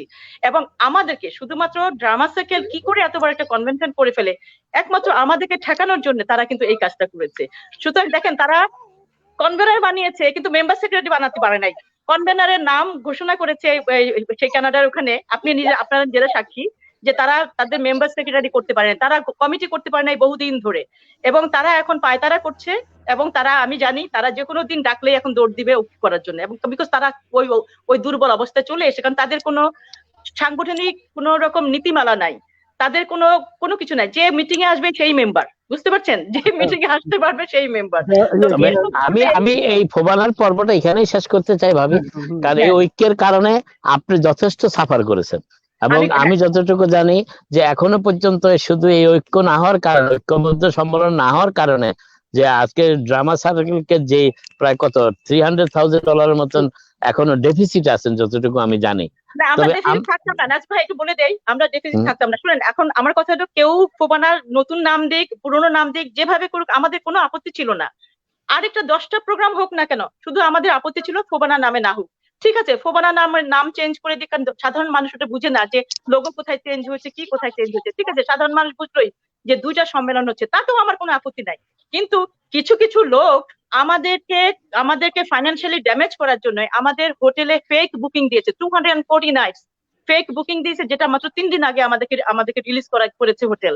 আমাদের ভেন্ডারদেরকে উত্ত্যক্ত করেছে যেন তারা বিদ্রোহ করে তাদের টাকা ফেরত পাওয়ার জন্য, এই করে আমাদেরকে ড্যামেজ করেছে। এইখানে আমার মানে ইয়েটা, হ্যাঁ, আমার ক্ষোভটা, আর যেটাই হোক, এখানে, যে আমরা তো তাদের পিছনে যাইনি কোনো কিছু করতে, তারা আমাদের লোকদেরকে টেনে টেনে নিয়ে গিয়ে কনভেনার বানিয়েছে, এই বানিয়েছে সেই বানিয়েছে, ভাই ইটস ওকে, কিন্তু আমরা তাদের বিরুদ্ধে কিন্তু কিছু করিনি। তারা আমাদেরকে ড্যামেজ করার জন্য হোটেলে ফেক বুকিং দিয়ে, আপনি চিন্তা করেন কত কত বড় মানে ড্যামেজিং মানুষ, কত ভিনডিকটিভ পার্সন হতে পারে যে তারা এগুলো চিন্তা করতে পারে। আমরা তো চিন্তাও করতে পারি না যে তাদের বিরুদ্ধে আমরা কিছু করব। তবে আমি জানি যে একদিন তো আমাদের মরতে হবে সবাইকে, ওই ওই ওই ওই হাসরের ময়দানে এরা পিছিয়ে পিছিয়ে ছুটবে আমাদের মাপ চাওয়ার জন্য। একটা কথা নাজমুল ভাই, নার্গিস আহমেদ, সবাই কিন্তু একটা তুলনা করে পশ্চিমবঙ্গের সাথে। ওদের যেমন বঙ্গ সম্মেলন কিন্তু ভাগে নেই, ওদের মধ্যে না ভেঙেছিল, ভেঙেছিল ফারুক ভাই, ফারুক ভাই একবার ভেঙেছিল, একবার ভেঙেছিল। আমি বলছি আমাকে বলতে দেন, ওরা ধরেন ওদের মধ্যে বিভাগ আছে, বিভেদও আছে, সবকিছু আছে, কিন্তু ওরা একই নামে দুটো সম্মেলন করে না। বঙ্গ সম্মেলন হয়তো ভেঙে ওটা বঙ্গ মেলা বলে একটা হয়েছিল, কিন্তু একবার হয়েছিল, একবার বঙ্গ সম্মেলন দুটো হয়েছিল, পরে এক পক্ষ মামলা করে জিতে যাওয়াতে অপর পক্ষ, এবং অপর পক্ষের যিনি নেতৃত্ব দিচ্ছিলেন তিনি অপর পক্ষের আত্মীয় ছিলেন ঘনিষ্ঠ। এনিওয়ে আমাদের মানুষগুলো হচ্ছে ধ্বংসাত্মক কাজে লিপ্ত থাকে, ধ্বংস করতে চায় মানুষকে। আমি আসলে ভাবি, আমি এই আলোচনাটা এই জন্য আনলাম, শেষ করছি আমি, যে এখন এখন এখন মানে যারা ওই অবস্থানে এসছে, যে তাদের কমিটি হয়তো মেম্বার হয়তো সেক্রেটারি হয় না, সেক্রেটারি হয়তো চেয়ারম্যান হয় না, তারা খুঁজে পায় না লোক, তখন রাস্তা থেকে ধরে ধরে নিয়ে আসে কমিটি বানায়। সুতরাং এখন তাদের সময়, ওই অবস্থায় তারা চলে এসছে, তাদের ঐক্য করতে আসতে হবে তাদের এখন, তাহলে তাদের অস্তিত্ব টিকে রাখা যাবে। আমরাও চাই যে একটা ঐক্যবদ্ধ বাংলাদেশে একটা প্রতিষ্ঠান থাকুক। তবে এই সময় আমরা একটু অন্য ধারায় যাই, বাতাসটা বেশ ভারী হয়ে উঠছে। আরেকটা কথা আমি ক্লিয়ার করতে হবে এখানে, না একটা যেহেতু শোভানার কথা প্রসঙ্গ আসছে, আমি অনওয়ারে যেহেতু যাচ্ছে আমি কথাটা বলি, কারণ আমাকে বারবার বলা হয়েছিল উনি তো আমাদের লোক ছিলেন, উনি ওখানে কেন গেলেন, হ্যাঁ এই কথাটা বারবার বলেছে আমাকে। কিন্তু আমি আজকে ক্লিয়ারলি সবাইকে বলতে চাই, ভাই আমি কিন্তু ওনাদের সাথে 2004-এর পরে আর ছিলাম না কোনোদিন। আমি বাইরে ছিলাম, আমি ঐক্য করার জন্য বাইরে ছিলাম, এবং 2005 থেকে শুরু করে 2013 পর্যন্ত আমি বাইরে ছিলাম, ওকে, ঐক্য করার জন্য। দুই পক্ষের সাথে আমার ভালো সম্পর্ক ছিল। 2013-তে গিয়ে ড্রামা সার্কেল জয়েন করেছি, কিন্তু আমি 2015-তে নিউ ইয়র্কে যে সম্মেলন হয়েছিল লিগ অফ আমেরিকা করেছে, সেখানে পার্টিসিপেট মানে দর্শক হিসেবে গিয়েছি। কিন্তু আমি কিন্তু এত বছর যে বাইরে ছিলাম, আমাকে কখনো বলে নাই যে আপনি আসছেন না কেন। আমি যে এত বছর বাইরে ছিলাম, এই যে নিউ ইয়র্ক দল তারা এত বছর কনভেনশন করেছে, আমাকে কখনো ফর্মালি বলে নাই যে আপনি কেন আসেন না আমাদের। আমি যখন এবার 2017-এ যখন অ্যানাউন্সমেন্ট দেওয়া হলো যে ড্রামা সাইকেল করছে, এখন ওনাদের মনে হয়েছে যে আমি ওনাদের বোন, মায়ের পেটের বোন, আমি কেন চলে গেলাম, আমি কেন এটা করলাম, কেন এত বছর কেন আপনারা চুপ করেছিলেন, আমি যে ছিলাম না, কেন ছিলাম না, কিসের জন্য, কি ক্ষোভে কি দুঃখে আমি ছিলাম না, কই আমাকে তো কোনো জিজ্ঞেস করতে আসেননি আপনারা, কেউ আসেনি। যখন আমি ওখানে অ্যানাউন্সমেন্ট দিলাম, তখন এখন আমি বোন এই সেই, এখন এই এই এই যে আমাদের মন মানসিকতা, যে আমাকে মায়ের পেটের বোন বলে আমাকে জব্দ করার জন্য আমার বিরুদ্ধে এইসব কর্মকাণ্ড করে, এইসব মানুষগুলো নিজের মাকেও দ্বিখণ্ডিত করতে পারবে তাদের প্রয়োজন। ভাবি সোসাইটির কথা ফিরে আসি একটু। বাংলাদেশ সোসাইটির আপনি নেতৃত্ব দিয়েছিলেন, প্রেসিডেন্ট ছিলেন, প্রথম মহিলা প্রেসিডেন্ট। আর কখনো কোনো জমানায় আরেকজন মহিলা প্রেসিডেন্ট হবেন কিনা আমরা জানি না, এখন তো সোসাইটির প্রেসিডেন্ট হইতে হলে অনেক অর্থের প্রয়োজন হয়। যাই হোক, যে কথাটা বলার চেষ্টা করছিলাম আমি এই প্রসঙ্গে, সেটি হচ্ছে যে সোসাইটির নেতৃত্ব থাকাকালীন সময় যখন আপনি ছিলেন, তখনও আপনি যে সমাজকে দেখেছেন সোসাইটি, আমাদের কমিটিকে, সেই কমিটির সাথে বর্তমান যে কমিটি, এখন আমাদের তরুণ প্রজন্মের অনেকে এগিয়ে এসেছেন, তারা বিভিন্ন সোশ্যাল ওয়ার্ক করছেন, মেইন স্ট্রিমে যাচ্ছেন। আপনি কোন পরিবর্তনটা লক্ষ্য করছেন? আপনার চোখে কোন পরিবর্তনটা বেশি ধরা পড়ছে? সোসাইটিতে এখনো লিডারশিপ চেঞ্জ হয়নি, ওই লিডারশিপ যদি আসেও ঠিক ওই গডফাদাররা ঠিকই আছেন।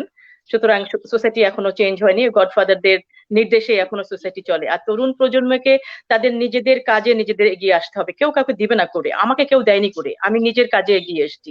সুতরাং আমি যে মানে যদিও বলেন মহিলা, আমি নিজেকে মহিলা হিসেবে সাংগঠনিক ফিল্ডে দেখতে চাই না। আমি সাংগঠনিক ফিল্ডে আমার একজন পুরুষের সমান করে আমি কাজ করেছি।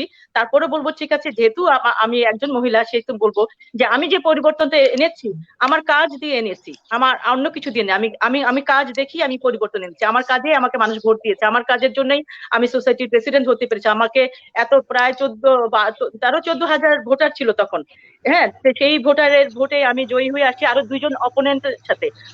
আমার অপোনেন্ট ছিলেন 2জন জাদরেল বড় ভাই আমার, বাট বড় ভাই ভাই আমার দুজন বড় ভাই ছিলেন এবং অত্যন্ত কোয়ালিফাইড পার্সন ছিলেন তারা কমিউনিটির। ইটস নট যে তারা কে যে কোনো এবিসিডি দাঁড়িয়ে গেছে তা না, তারা অত্যন্ত কোয়ালিফাইড পার্সন ছিলেন, কিন্তু আমার কাজে আমাকে মানুষ এগিয়ে দিয়েছেন।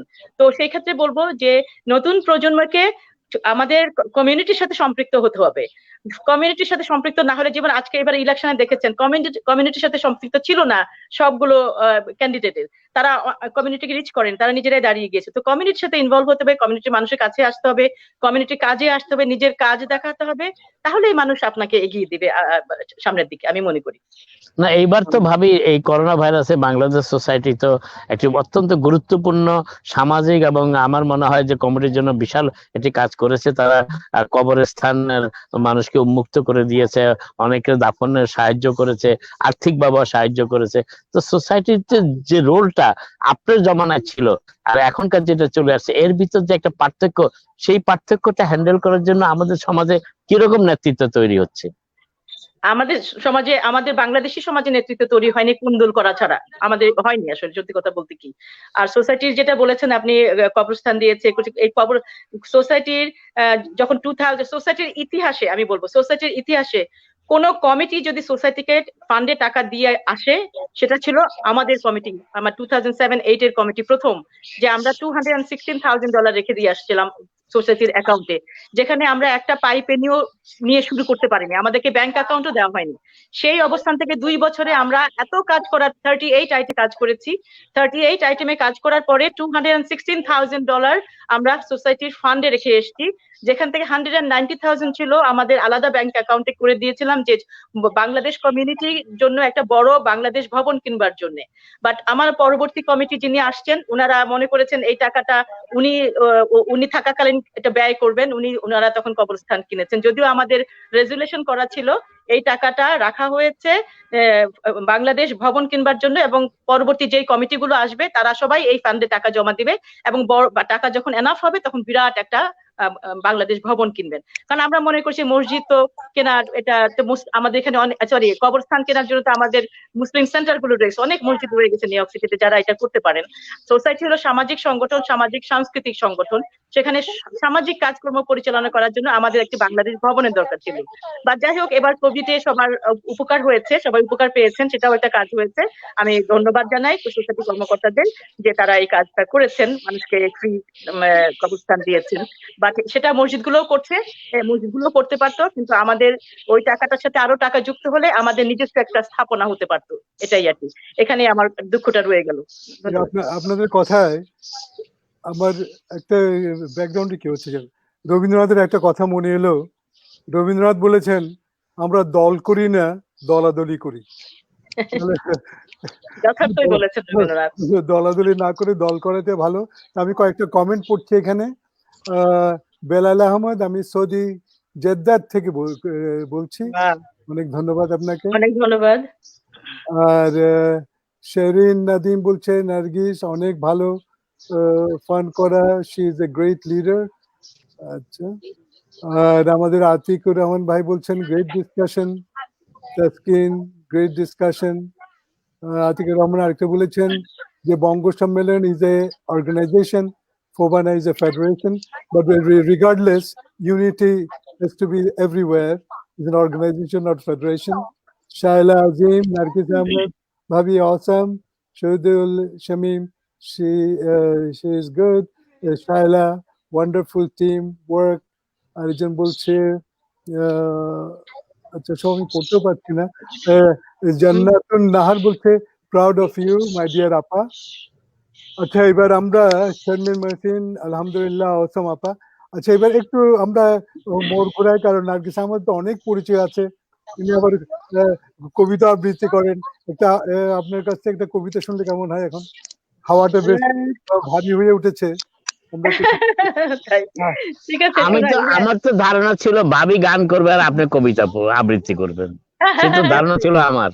আচ্ছা, ধারণা অনেক কিছু থাকতে পারে, কিন্তু যেহেতু ঠিক আছে, আমাদের যেহেতু কমিউনিটি।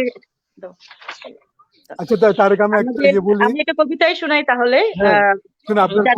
আপনার কবিতার আগে 1 মিনিট, আমার এক অনুজ প্রতিম আমার কাছে একটা পাঠিয়েছে, ক্লিপ পাঠিয়েছে। রোগী পেশেন্ট ডাক্তারকে বলছে, Doctor, I have a question. Why do women live longer, better, and a peaceful life compared to a man? হ্যাঁ, নাজমুল ভাই শুনেন, মানুষের পুরুষের তুলনায় মহিলাদের এত সুবিধা কেন? কারণ ডাক্তার উত্তর দিচ্ছে, because women don't have a wife. But some women do nowadays. আচ্ছা, যাই হোক, এখন আপনার একটা কবিতা শুনি।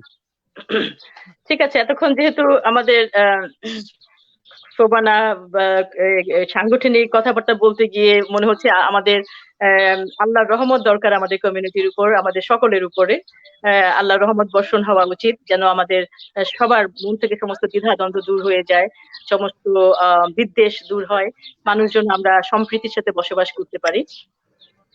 আমি সেরকম একটা কিছু পড়ার চেষ্টা করছি। যারা কবিতা আবৃত্তি করেন তারা দয়া করে আমার আবৃত্তির চিন্তা করবেন না, বা ওই ব্যাপারে আমাকে ডাউনগ্রেডেড করবেন না। আমি জাস্ট পড়ার জন্য পড়ছি।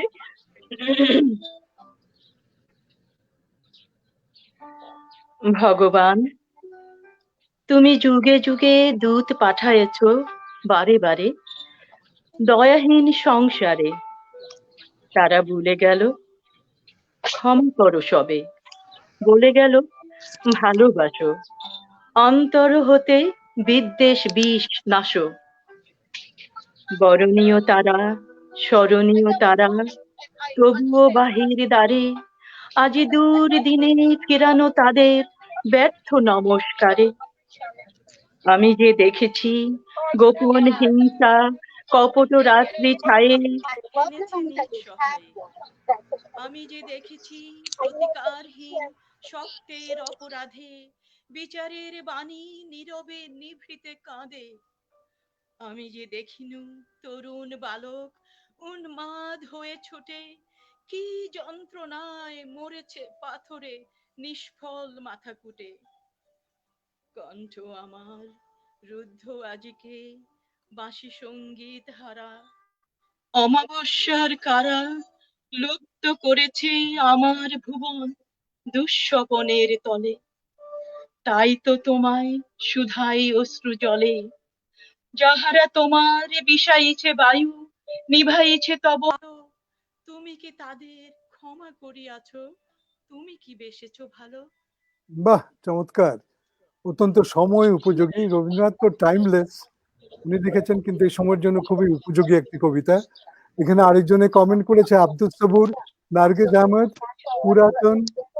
পুরাতন শোভানা আপনার নেতৃত্বে সংগঠিত করুন, যোগ্য নেতৃত্ব হবে।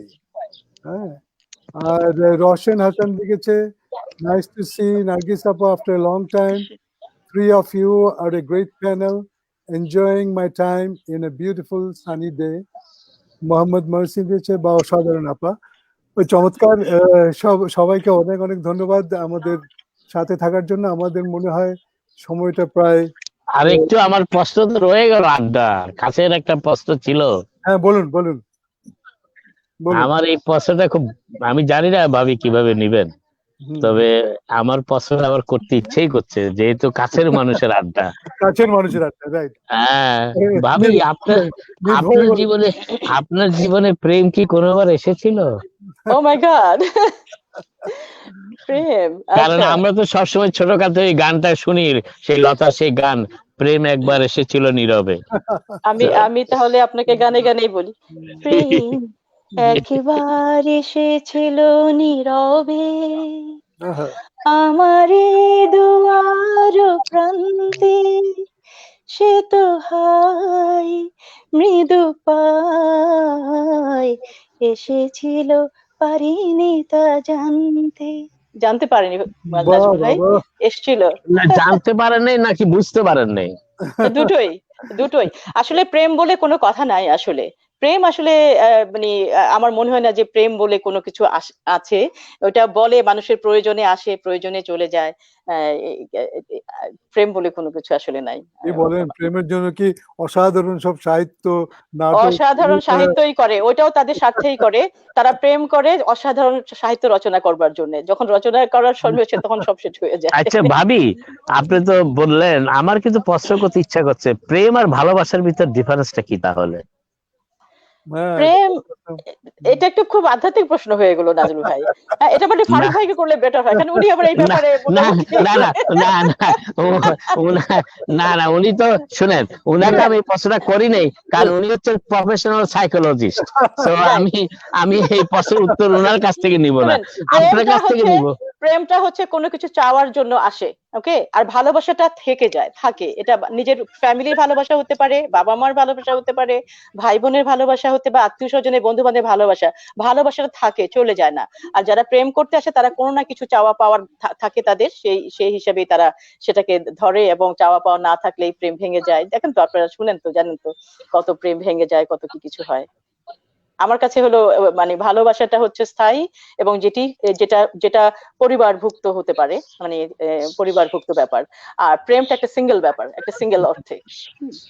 মানে প্রেমে প্রেমে যন্ত্রণা আছে, কাঁটা আছে, ভালোবাসা মানুষের নিষ্কণ্টক। ফারুক ভাই, being a professional psychologist, how you analyze this thing? প্রেম, ভালোবাসা এগুলা হচ্ছে সব সবকিছুই নিজের বাইরে, নিজের সীমা অতিক্রম করে যাওয়া, যেখানে আপনি ব্যক্তিগতভাবে আপনি মৌন হয়ে যাবেন, কিন্তু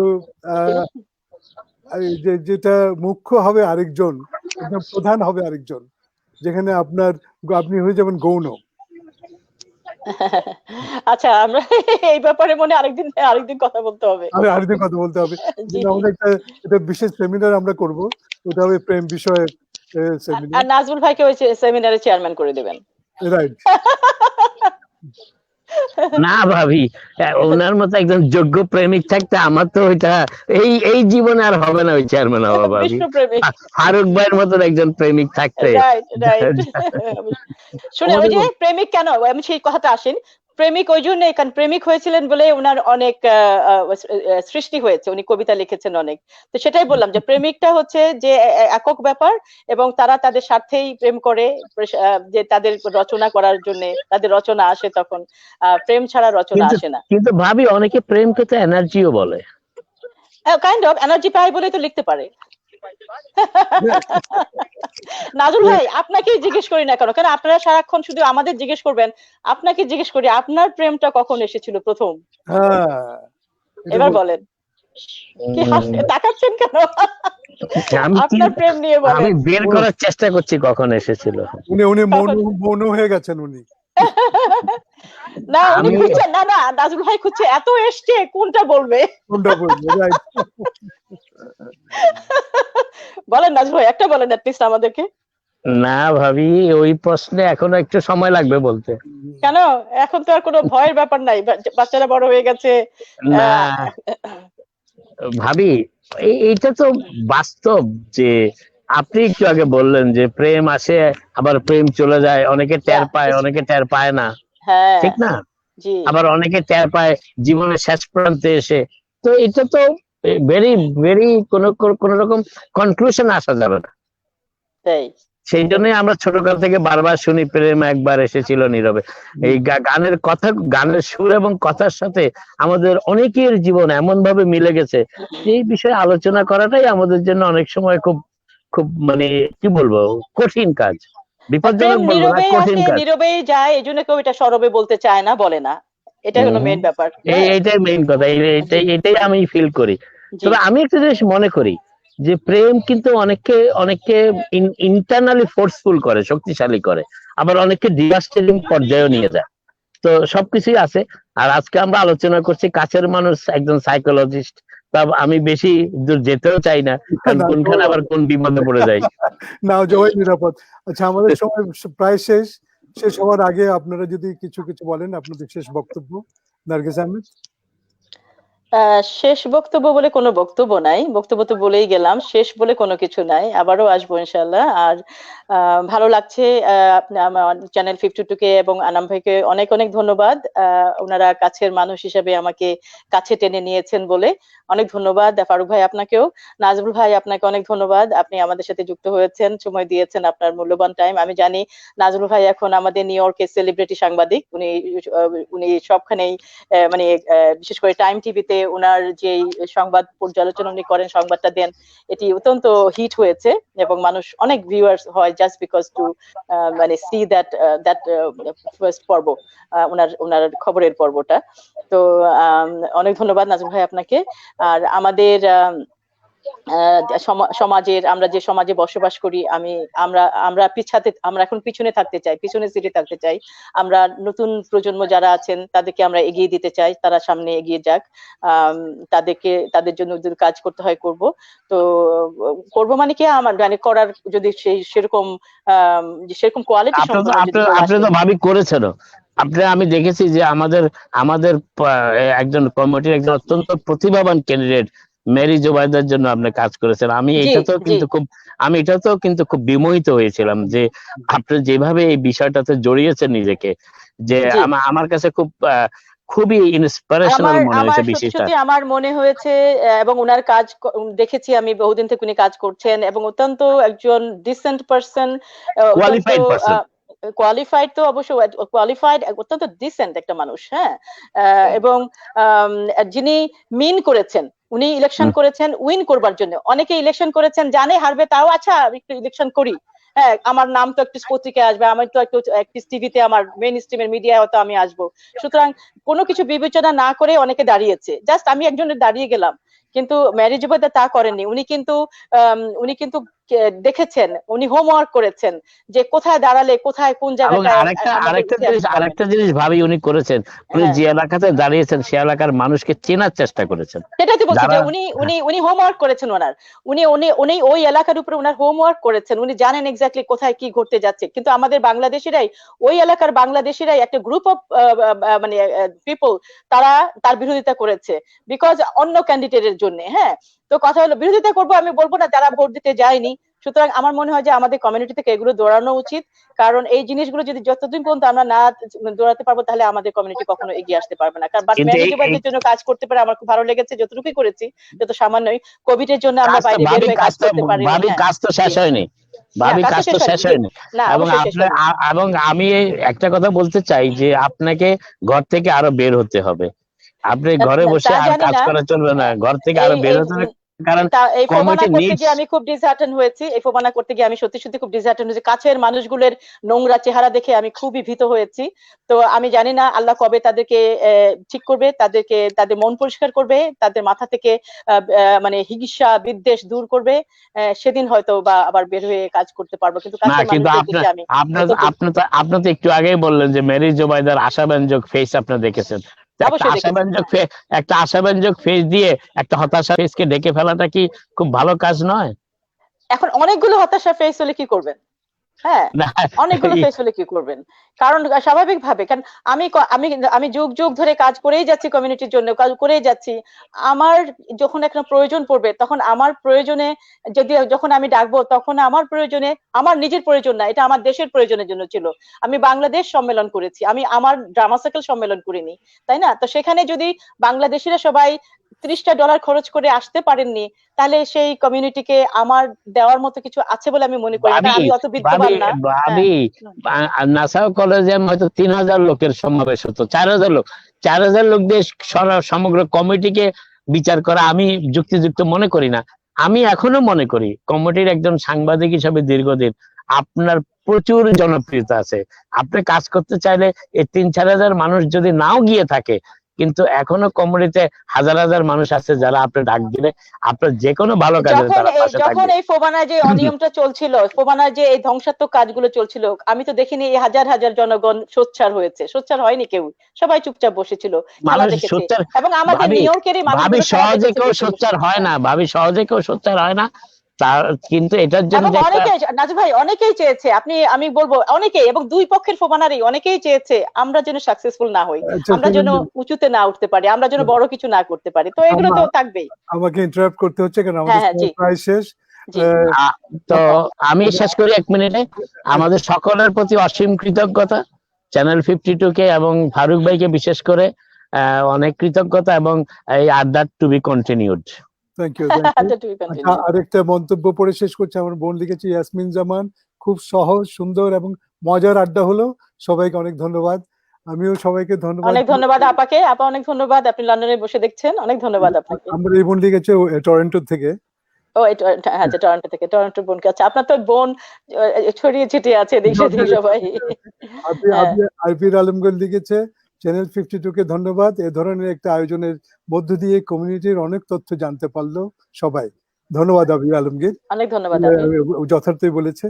তা আমাদের সময় তো প্রায় শেষ। আসলে আমার সাংগঠনিক জীবন অনেক দীর্ঘ, এখানে এতটুকু এই কয় মিনিটে শেষ করা যাবে না। সেই জন্য তো ভাবি আমি বললাম টু বি কন্টিনিউড।